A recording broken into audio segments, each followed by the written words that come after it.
When traveling throughout Maryland, you may see billboards, posters, or ads on the sides of buses that say care flows both ways.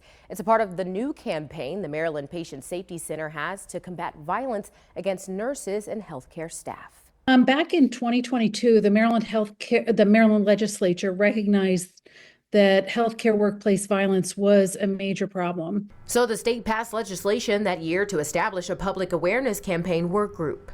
Healthcare workers are 5 times more likely to experience violence than professionals in other fields. 75% of all federally reported workplace assaults occurred in healthcare settings. At the end of February, the Maryland Patient Safety Center launched this campaign, which includes testimony from Maryland healthcare professionals. I can't tell you how many times I have experienced violence from a patient and or their family. There are a few things the organization hopes the campaign will accomplish. One problem is we face a healthcare workforce shortage, and we're doing everything we can to address the healthcare workplace shortage. And when our healthcare workers hear about, or potential healthcare workers hear about, it affects our recruitment.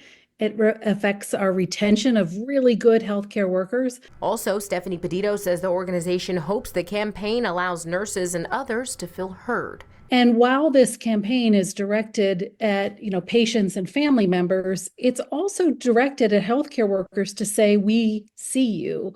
And to remind patients and families that healthcare workers are regular people. We hope the best outcome is that patients and families recognize the humanity of our healthcare workers. And I think a lot of the messaging of the campaign tries to bring home that these are people with families, with hobbies, that are really here to try to help and support you as patients and family members. In addition to facing those challenges, Petito says she hopes feedback from the ads leads to more support. We're hoping that the increased awareness actually leads to more funding potential for this. On the It Takes Patience website, which was created for the campaign, hospitals and other healthcare facilities can find resources and tools to use to help reduce violence in the workplace. Janae Wright, WMAR 2 News.